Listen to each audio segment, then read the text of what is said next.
Hi, everyone, and welcome to a new episode of the 10-Minute Product Podcast, where Jonas and I walk through all the scars that we had, walk through what methods work well once you've distilled everything that you've read in the books, and once you hit the road with all your theories about how am I going to make a product better.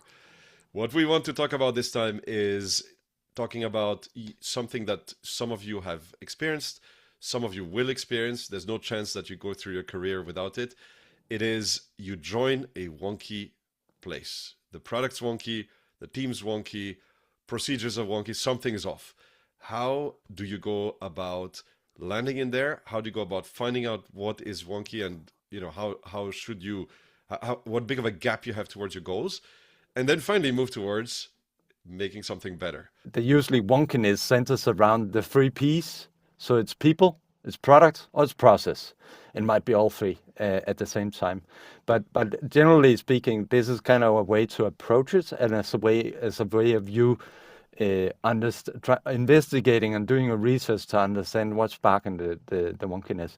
But the symptoms you're looking for in terms of wonkiness is there might be that you have a feeling that there's an indecision, there's micromanagement happening, there's paralysis on the team level. These are kind of symptoms that the environment you're in is not working in a functional way as you would want it to. Yeah, I agree. And so the way I go about this initially is that I tried in the past different methods, and I tried to be a bit more subtle. I tried to be a bit more roundabout ways because I was afraid that maybe I hit people over the head too much. Actually, there's nothing better than just going in, line up all the interviews, line up interviews of the leader of commercial, leader of sales, line up interviews of the tech leads, line up interviews of all the PMs, talk to customers, literally reach out to customers to understand where the things are. So for example, you will notice, I'll give you 2-3 examples. You can notice very quickly that, the internal team says, no, everything's fine. And the customers say, well, I've had this bug there for 2 months.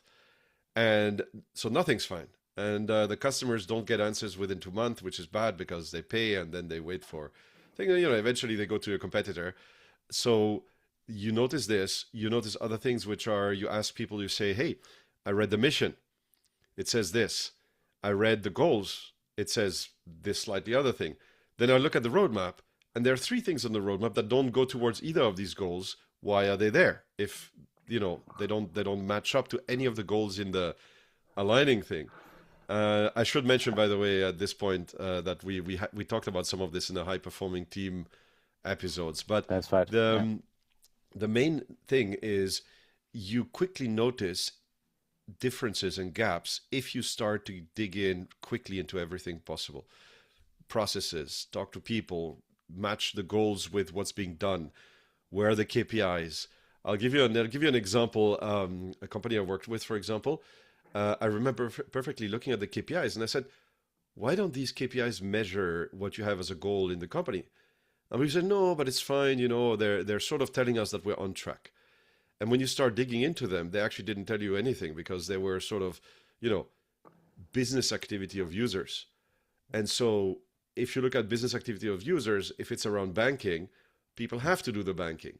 Does it mean they like the product? It doesn't matter. You have to go online, do the operations. And in fact, people hate the product or they love the product. If you don't actually have goals around that, then it's difficult. And if you look at neobanks, for example, the neobanks had the promise of being much more transparent, much faster, instant operations, instant transparent feedback and full transparency on your phone. If they didn't deliver that, if the payment took 3 hours to go through, then, for example, your time to notification on your phone doesn't matter because it took 3 hours to get the payment through. So then that I know it within 0.1 seconds doesn't matter because it took 3 hours before that. Right? Back to the 3 P's as well, right? That across people, when you start noticing as you kind of onboard yourself and get more acquainted to the new organization that you joined, is that around people, if you feel like there's that the leaders that you interview and you start talking to are saying we constantly have to be involved. If we're not in the meeting, the wrong decisions are made. Okay, that's a symptom. if you when you are in team settings where you feel that there's no energy in the room, people are just Yep. either filling space or, in good English, passing empty boxes around. There's Yep. another symptom, right? Somewhere in between there is the issue, and it gives you a clue of where to Yep. go.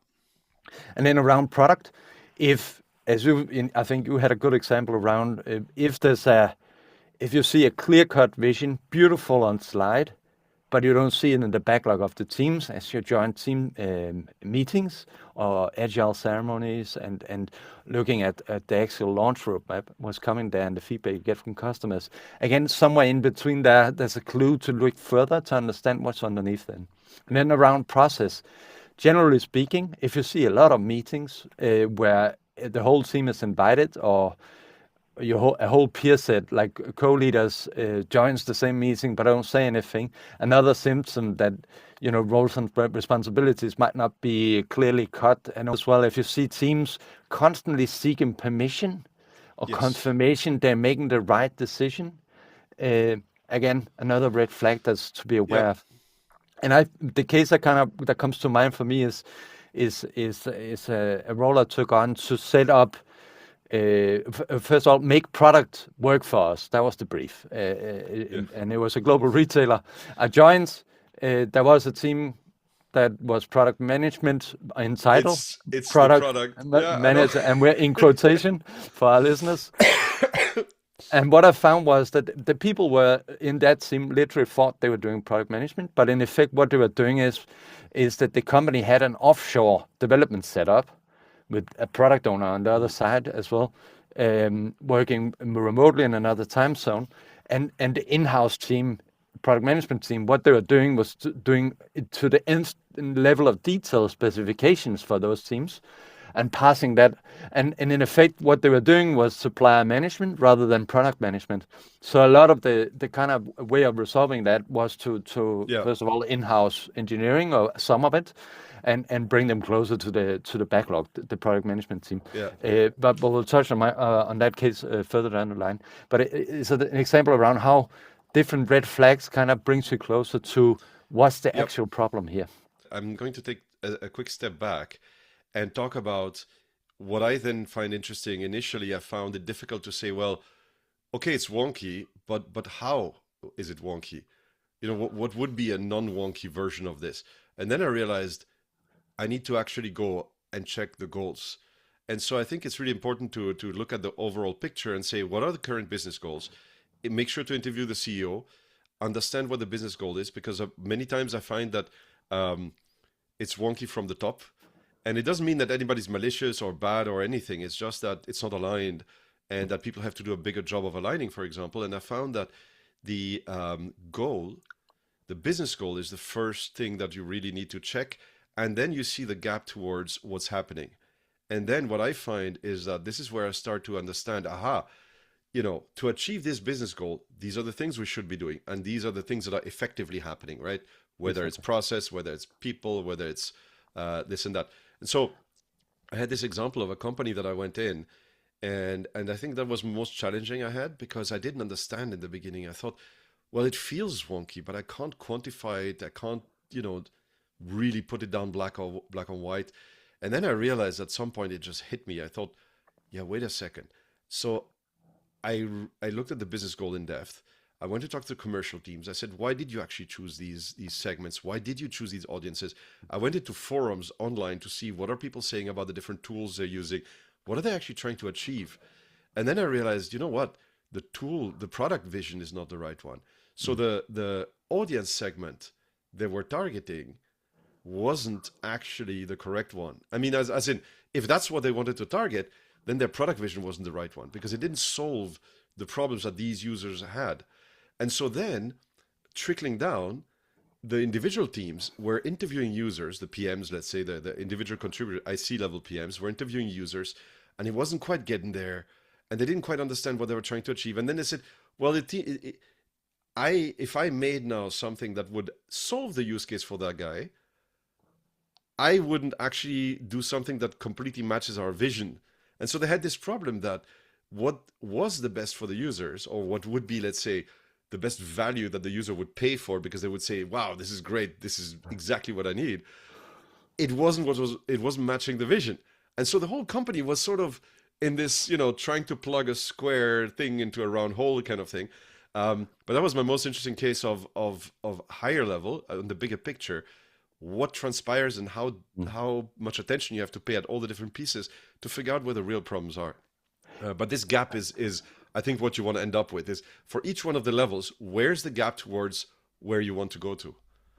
So trust that you know what good looks like, right? And Yeah. and the kind of the delta in between what you experience and what you want it to look like that's giving you a good understanding of what it takes. Yeah. Our strong recommendation is to throw yourself into the detail with the 3 Ps under your arm. That's your, could you be your way of conceptualizing your note taking along the way, the observations you do. Keep an open mind. But from early on, start synthesizing your observations into assumptions.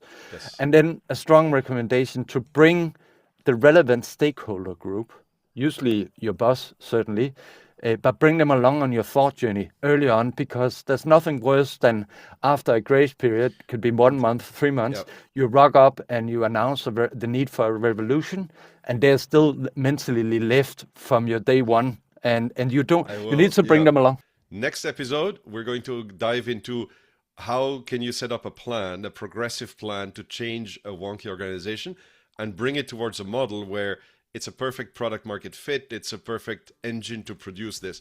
And we'll dive into this next time on how to transform this whole pile of things. So thank you very much this time around for listening. Thank you.